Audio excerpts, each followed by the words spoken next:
काले भगवान मधुसूदन, भगवान कृष्ण ही वह कपिल मुनि के रूप में अवतरित होते हैं।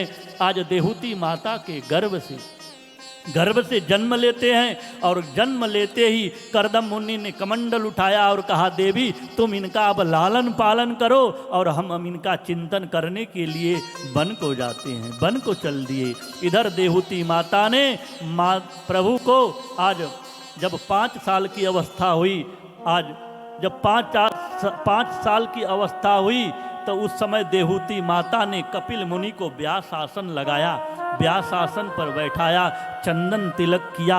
चंदन तिलक करके माला अर्पण करके आज माँ ने आज प्रश्न कर दिया, क्योंकि उन्हें पता था कि मेरे पति ने कहा कि ये भगवान हैं और भगवान जब हमारे घर में आए हैं तो उनसे कुछ ज्ञान प्राप्त कर लेना चाहिए। आज माता देहूती ने कहा, निर्विषणाम नितराम भौमन्न सदैन्द्रिय तर्षणात् एन संभाव्यमानेन प्रपन्नान्धम तमो प्रभो। हे प्रभो, निर्विषणाम नितराम भौमन्न सदैन्द्रिय तर्षणात्, इन इंद्रियों को 5 ज्ञानेन्द्रियां 5 कर्मेंद्रियां ये हमें अपनी अपनी ओर खींचती हैं, इनकी कभी तृप्ति नहीं हुई। आज नेत्र कहता है सुंदर रूप देखने के लिए और एक कान कहते हैं कि हमें एक कथा सुननी है, तो कोई अभी मन कहने लगता है कि नहीं नहीं कथा नहीं ऑर्केस्ट्रा देखना है। तो कहते हैं कि ये 5 इंद्रियों को मैं जो जो मांगती गई सो देती गई। अभी अभी ये जिह्वा इंद्री है वो स्वाद लेती है। अगर जिह्वा इंद्री आज रसगुल्ला मिल गया और दूसरे के घर गुलाब जामुन रखा रहेगा तो मन करेगा कि चलो 4 गो नहीं तो 1 तो खा ही लेंगे। कभी तृप्ति नहीं हुई है। कहते हैं निषणाम भूमन्न सदैन्द्रिय तर्षणात् एन संभाव्यमानेन प्रपन्नान्दम तमो प्रभु। प्रभु इनकी मुक्ति कैसे होगी, इनकी तृप्ति कैसे होगी। इंद्रियां जो जो मांगती गई हम देती गई, लेकिन कभी इनकी तृप्ति नहीं हुई। कैसे तृप्ति होगी। कहा कि देवी हे माता, इंद्रियों की इसमें गलती नहीं है। इसमें सबसे जो प्रधान इंद्रिय है वो मन है और मन को बस में करना है, क्योंकि मन अगर बस में है ना तब इंद्रियां बस में हो जाती हैं। क्योंकि कहा जाता है कि मन के हारे हार है, मन के जीते जीत, अब मन ही मिलावत राम सो मन ही करत फजीत। अब मन की गति है अटपटी झटपट लखे न कोई, जो मन की खटपट मिटे तो झटपट दर्शन हो। इस सारा खलमंडल मन का है। मन ही मुक्ति प्रदाता है और मन ही वो बंधन का कारण है। मन जब विषयों में आसक्त हो जाता है तो वो हमें बंधन हो जाता है, और जब मन विषयों से अनासक्त हो जाता है तो फिर मुक्ति होता है। वो व्यक्ति जीते जी ही मुक्त हो जाता है। अगर इसीलिए मन को बस में करना है, और मन को बस में करने के लिए उन्होंने कहा क्या किया जाए, क्योंकि मन को बस में कहा कि ये मन जो है ना हमेशा गलत जगहों पर जाता है, अच्छी जगहों पर नहीं। क्योंकि मन विराट में नहीं क्षुद्र में रमता है। मन आकाश में नहीं वो ढलान की ओर जाता है। मन की गति ऐसी है जैसे वो जल को आप गिराइए, जल ऐसे गिरेगा तो जल जिधर ढलान है उधर ही जाएगा।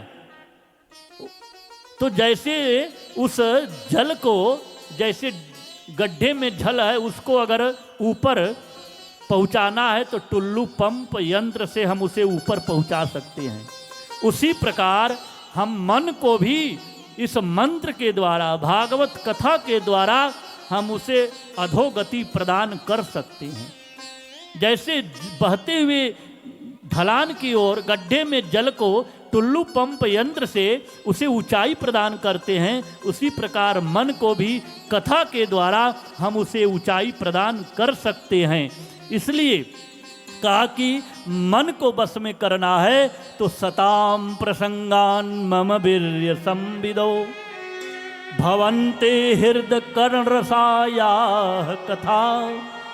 भगवान की कथा का रसपान करना होगा, मन को एकाग्रचित्त करना होगा। तो मन ये मनुष्याणाम कारणम बंध मुक्षय बंधम तो विषयासक्तम मुक्तम निर्विषयम मन जब आसक्त हो जाता है तो बंधन हो जाता है, तो बंधन नहीं। और उसका बंधन खुलता कैसे है? कहते हैं सताम प्रसंगान मम वीर्य संविदो।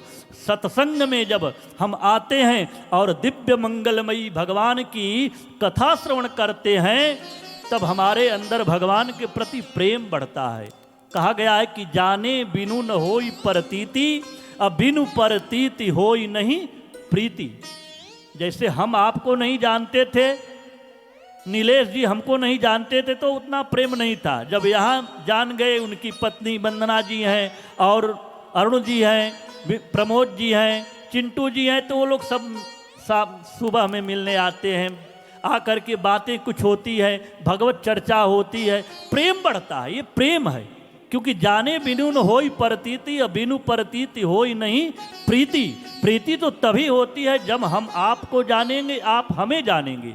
तो सत्संग में जब बैठते हैं तो भगवान कृष्ण की कथा जब सुनते हैं, तो भगवान कृष्ण ने कितना सुंदर सुंदर लीला किया है, भगवान ने कितने कितने का उद्धार कर दिया, कितनों का दुख दारिद्र समाप्त कर दिया, तो क्या हमारा नहीं कर सकते हैं? इस भाव से, इस विश्वास से कथा श्रवण करते हैं तो हमारा कल्याण होता है। इसीलिए कहा जाता है कि कथा में ही भगवान बसते हैं। ना हम बसामि वैकुंठे ना योगी नाम हृदय न च मद भक्ता यत्र गायन्ति तत्र तिष्ठामि नारद। जहाँ पर मेरे भक्त बैठ करके कथा श्रवण करते हैं, कथा गायन करते हैं, वहीं पर मैं रहता हूँ। न मैं वैकुंठ में रहता हूँ, न योगियों के हृदय में रमण करता हूँ। मैं कथा जहाँ होती है वहाँ पर रहता हूँ। वृंदावन में भगवान मिलेंगे कि नहीं मिलेंगे, लेकिन इस समय भगवान वृंदावन से यहाँ आपके इस कॉलोनी में स्वयं भागवत जी के रूप में विद्यमान हो गए हैं। इसीलिए कहा जाता है कि श्याम जी से मिलने का सत्संग ही बहाना है। श्याम जी से मिलने का सत्संग ही बहाना है। सांवरे से मिलने का सत्संग ही बहाना है। सांवरे से मिलने का सत्संग ही बहाना है। श्याम जी से मिलने का सत्संग ही बहाना है। सांवरे से मिलने का सत्संग ही बहाना है। जय जय श्री राधे।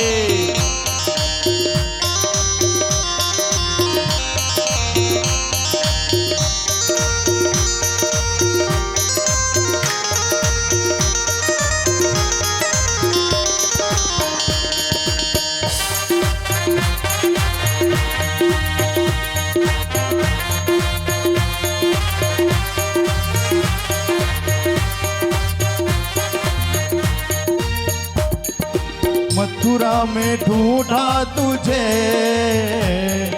गोकुल में पाया है। मथुरा में ढूंढा तुझे, गोकुल में पाया है। वृंदावन की गलियों में हो, वृंदावन की गलियों में मेरे श्याम का ठिकाना है। वृंदावन की गलियों में मेरे श्याम का ठिकाना है।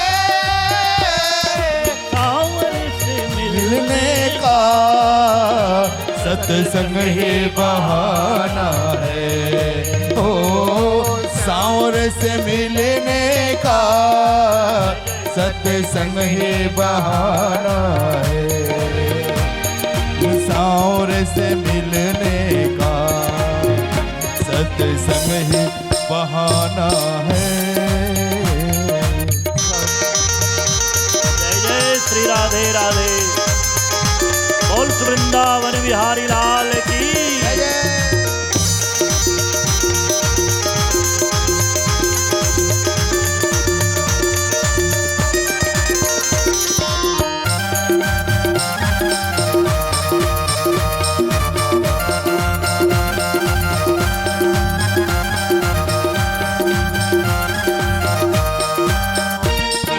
सबरी पुकार रही, आओ मेरे रघुराई। सबरी पुकार रही, आओ मेरे रघुराई। खट्टे मीठे बैरों का, हाँ खट्टे मीठे बैरों का तोहे भोग लगाना है। खट्टे मीठे बैरों का तोहे भोग लगाना है। साँवर से मिलने का सत्संग ही बहाना है। साँवर से मिलने का सत्संग ही बहाना है।